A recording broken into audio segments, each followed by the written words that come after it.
সাথী বন্ধুরা, মাটি ও সকল ফসল বিষয়ে স্ব-গবেষণায় দুর্জয়ী রেজাল্ট, যেটা সফলতায় ভরা বারুদ, মধুবন, মেঘবান, বনশ্রী এমন 18টি পণ্য। আমি একটু অন্যদিকে কথা বলবো। আমার খুব কেন যেন একটা ইচ্ছে সদা জাগ্রত।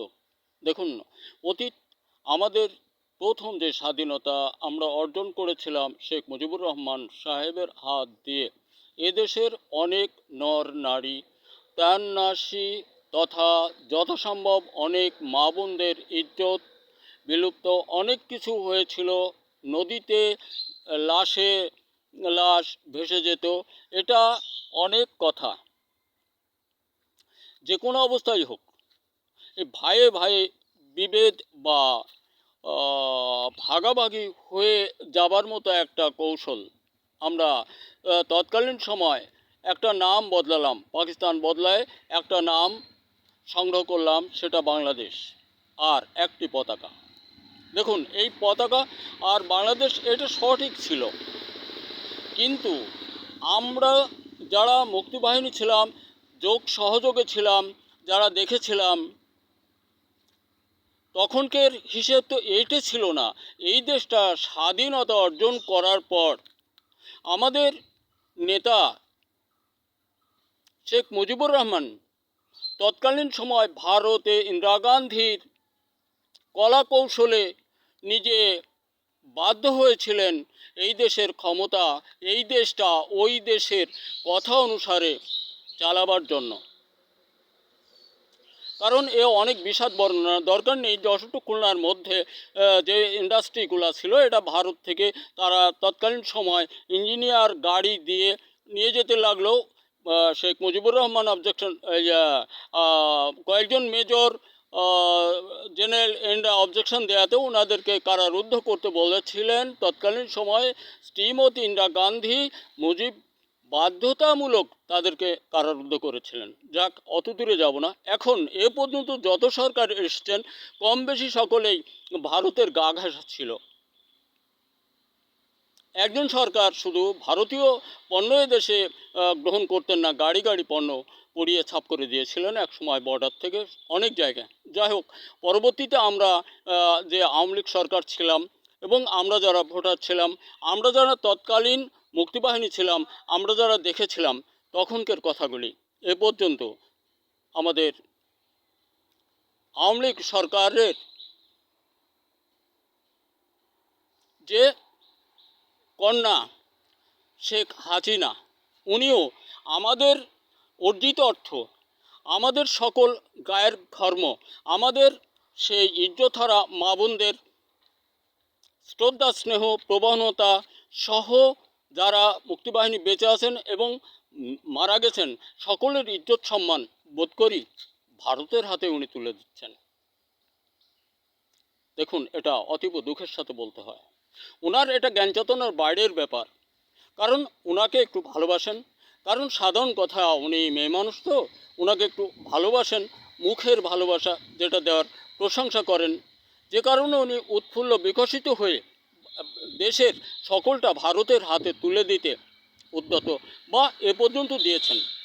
যে কারণে আজকে আমরা স্বদেশের নাগরিক যারা আছি এবং তৎকালীন সময়ের মুক্তিবাহিনী সহ, এটা আমাদের ভুল হচ্ছে যে আমরা জেনে বুঝেও ওনাকে বা ওই দেশকে সহযোগ দিয়ে আসতেছি।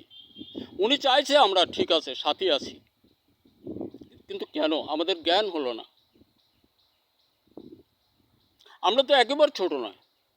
আমার উপার্জিত 10 টাকা ধরি পকেটে আছে, পকেট থেকে এখন খরচের খাতায় গেল, টাকাটা আমি কোন খাতে খরচ করলাম এটা তো আমার ধারণা আছে।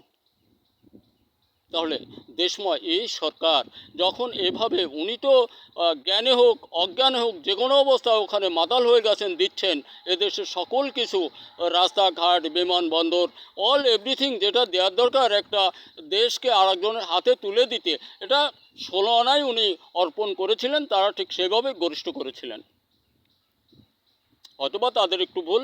আর এই দেশটা, এই দেশময় সকল মানুষের ভাগ্যে ছিল, ভাগ্যিস তাদের ভুলের কারণে দেশটা আমরা ফিরে পেয়েছি।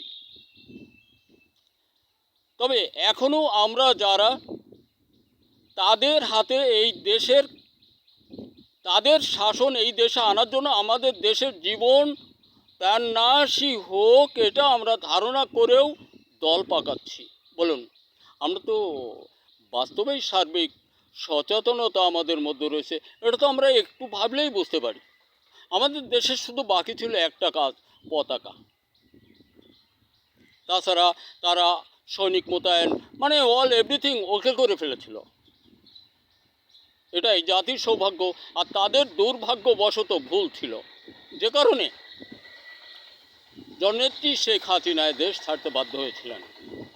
দেখুন, আমরা যারা দেশে রয়েছি ওনাকেও আমি বলি, আমরা সমগ্র এই বাংলার বাঙালিকে বলি যে আমাদের যে ভুলটা করেছিলাম, আমরা তো এখন সচেতনতা আনয়ন করে বুঝতে পারি যে আমাদের দেশটা নিয়ে কী চলছে, আমাদের জাতিকে নিয়ে কী চলছে, আমাদের মধ্যে কী ভ্রান্তি হচ্ছে, আমরা কেন কোন দিকে যাচ্ছি। আর একটা কথা আমি অনেক ভিডিওতে বলেছি, দেখুন বর্তমান সংস্কার যদি না হতো, এই সংস্কারমূলক সরকার যদি এদেশে না হতো, তাহলেও লক্ষ লক্ষ নয় বোধ করি কোটি কোটি মানুষ প্রাণঘাতী হতো। নিশ্চয়তা ভরে সে আমাকে মারতো, আমার মতো আরেকজনকে মারতো, এভাবেই সাফ হয়ে যেত। আর শেল্টার পাত, মহা আনন্দে হাত তালি দিয়ে দূরে বসে খেল দেখত, সে আমরাই দেখতাম। তাহলে আমাদেরকে এতটুকু জ্ঞান হচ্ছে না, আমরা নিজেদের সজ্ঞানে সুস্থ মস্তিষ্কে একটু ভাবি। গতকালকের একটা কাহিনী, এমন একজন মুক্তিবাহিনী আমার এলাকায়, যিনি আমার সম্মুখে দাঁড়িয়ে তৎকালীন সময় 4টা ট্যাঙ্কবাহী কামানবাহী ট্যাঙ্কের সম্মুখে বাম পাটা আগে দিয়ে এসএমজি বুকে বেঁধে বুকে টার্গেটে দাঁড়িয়ে গেল। তাদের থেকে বোধ হয় 1-1.5-200 হাত সম্মুখে, এক বিকেল আনুমানিক 4-4:30 বাজে তখন। সেই অতীতের কথা, এটা আমার বাড়ির সংলগ্নে। দেখলাম কালকে তার ইতস্তত মুখটা দেখে স্নেহ প্রবণতার দ্বার আমার উন্মুখ হয়ে গেল। কিন্তু না, সে তো ওখানে দাঁড়ায়নি, চলে গেল। বন্ধুরা আমার, আমরা সকল জায়গায় মুক্তিবাহিনীরা আমাদের নেতাদের কথায় ওয়ার করেছিল, যুদ্ধ করেছিল, প্রাণ নিয়েছিল, প্রাণ দিয়েছিল, এগুলো ঠিক আছে। অনেক মা বোন ইজ্জত দিয়েছিল জোর কবলে পড়ে, এগুলো সবই ঠিক আছে। তো আপনারা নেতারা যারা আমাদের প্রাণের বিনিময়ে, লৌহুর বিনিময়ে স্বাধীনতা অর্জন করলেন, এইটা কেন ভারতের মতো আর একজন মানুষের হাতে অর্পণ করলেন তিলে তিলে? বলুন, আমরা কি বলুন মানুষ?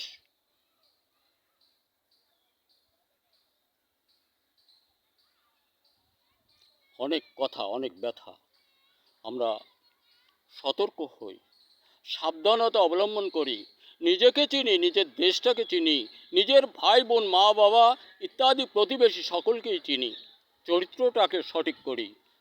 এখনও যে দিনগুলো সামনে আছে, আমরা চেষ্টা পাই আমাদের দেশটাকে আমরা ঠেকাতে, অন্য কবলে না যায়। দেশটা ডক্টর ইউনূস সাহেব সুরক্ষিত করেছেন, সুন্দরে ভরে দিতে উনি বাধ্য হয়েছেন, উদ্যত হয়েছেন। সমস্যাটা কোথায় আমাদের? একটা সমস্যা আছে আমি জানি, চুরি বন্ধ হয়ে যাবে। আরেকটা কথা আমি বলি, দেখুন এটা বর্তমান সময় সরকার সচেতনতা আনয়ন করুন, এবং সমগ্র জাতিকে আমি বোঝাই, বলি আপনারা সৈনিক ডিপার্টমেন্ট থেকে বিভিন্ন ডিপার্টমেন্টের লোক নেবেন, ঠিক আছে, বাইরের লোক বলতে যেমন ধরুন পাকিস্তান, চীন, এরকম যারা আমাদের ভাষা না বোঝে তাদেরকে দিয়ে তাদের হাত দিয়ে নিয়োগে নেন, তাইলে একটি টাকা ঘুষ চাইবেন না। আপনার সৈনিক ডিপার্টমেন্ট মজবুত হবে। ওরা জীবনের কোনো দিন কখনোই চুরি করবে না, সুযোগ্য মানুষগুলোই ওখানে সুযোগ সুবিধা পাবে, চান্স পাবে। আমরা সুযোগ দেই ঘুষ খাওয়ার। আরে বেটা, আমি যদি একটা ছেলে যদি 20 লাখ টাকা দিয়ে একটা চাকরি নেয়, ও রাইফেলটা তার, তখন এনজিওতে গুতোচ্ছে, টাকা দাও, মা ফোন দেয়, বাবা ফোন দেয়, বাবা টাকা দে। ও রাইফেল আর নিয়মের চাকা ঘোরাতে বাধ্য থাকে না, নিয়ম অনিয়ম বুঝি না, টাকা দিও টাকা দিও। আবে বেটা, তুম রুপিয়া भी छोड़ दे दिए हम चला गया। বন্ধুরা আমার, অনেক কথা, অনেক ব্যথা মনে পড়ে। কালকের যে দৃশ্যটা, আমার বন্ধু, আমার প্রতিবেশী, তাই বলে আমি মিথ্যা, never I know like about for he. আমি মিথ্যা পছন্দ করি না, অত্যন্ত বাস্তবতা, অত্যন্ত বাস্তব কথা। ভদ্রলোকের মুখের দিকটা তাকিয়ে আমার হৃদয়টা আঁতকে উঠল। আমি কিছু বোঝাতে পারলাম না। আমার চোখের সামনে আনুমানিক 4:30 বিকাল, আমরা তখন এক্সটেনের ছাত্র, খুব মনে পড়ে তাদের স্বাধীনতা, তাদেরকে ব্যবহার করে স্বাধীনতা অর্জন করেছিল শেখ মুজিব, অর্জন করে ইন্দিরা গান্ধীকে দিতে বাধ্য হয়েছিল ওনার প্রেম ভালোবাসায়। উনি না বলতে পারছিলেন না, তখনই শেষ করতে শুরু করলে দেশের মেরুদণ্ড, মানুষের উন্নয়নের মহা প্রশস্ত রাস্তা যেগুলো ছিল, কর্মের দিকে আর যাইতে না পারে। এই কর্মগুলোই, এই মালগুলোই তারা খুলে নিয়ে যেতে লাগলো। পরবর্তীতে যে সরকারি আসুক, একটু একটু করে বিভিন্নজন বিভিন্ন দিকে গেছে, মূল আমাদের ওইখানেই ছিল, ভারতে। তারপর একজন একটু এদিক ওদিক করেছিলেন, তিনি এরশাদ সাহেব, আর যারা সব ওইখানকার গা ঘাসা ছিল। আর দানিং বিটি ইনি যা করেছেন, ইনি 100 বুদ্ধির ফুলান্তে এই দেশটাকে জলি দিয়ে ছাড়েননি। এখনও উনি ভুল জগতে মধ্যে রয়েছেন। উনি এটা বোঝেন না, এটা এমনটা ত্যাগ করতে পারেন না, আমার একার মৃত্যুতে যদি 18 কোটি মানুষের জীবনে সুখ আসে, আমি মরে যাব, তবুও আমি আমার দেশকে ভুলব না, আমার জাতিকে ভুলব না। ওনার মধ্যে এটা নেই। উনি যেটা চেয়েছেন বিশ্বময় মানুষ জানে।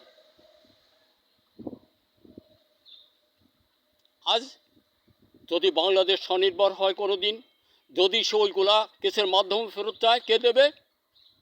আর এই যে ছেলেরা ইদানিং এসে যেটা করলো, যতটুকু করছে, এটা আমি মনে করি এই জাতির সৌভাগ্য। কেউ কথাটা অন্যদিকে নেবেন না। আমি কিন্তু দলমত নির্বিশেষের একজন মানুষ।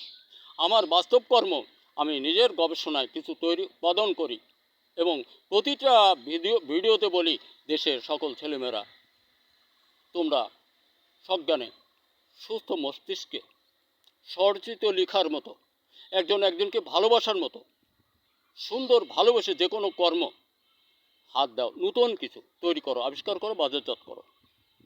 হতে পারে এটাই তোমার একসময় বিশ্বের সকল কল্যাণমুখী সকল দ্বারপ্রান্তে তোমার নাম ছড়িয়ে পড়তে পারে। কৃষক বন্ধু, আমরা কখনো কোনো অবস্থাতে যেন আমাদের ফসল উৎপাদন হতে দূরে না যাই। আর ডক্টর ইউনূস সাহেবকে সকলেই সহযোগ দেই। আমি আমার মন থেকে বলি, দেশ বাঁচবে, জাতি বাঁচবে, বিশ্বে নাম থাকবে, উন্নত শিরে থাকতে পারবে। একটা মানুষ 10টা 5টা কাজ করেও এদের ভ্যাকান্স পড়ে থাকবে, এটা এই সময়টা মাত্র আগামী বছরের মধ্যেই। একটা ছেলে 2টা চাকরি করেও বোধ করি 2 বছরের মধ্যে এই কাজটা হবে, তার ভ্যাকান্স পড়ে থাকবে, বাইরের লোক দিয়ে ওই কাজগুলো করতে হবে। সকলেই সুদৃষ্টিতে সঠিক পথে চলি এবং ডক্টর ইউনূস সাহেবকে আমরা সকলেই সংস্কারের কাজে সহযোগ করি, সাহায্য করি, এটাই আমার কামনা। ধন্যবাদ। দেখা হতে পারে আরেকটা ভিডিওতে।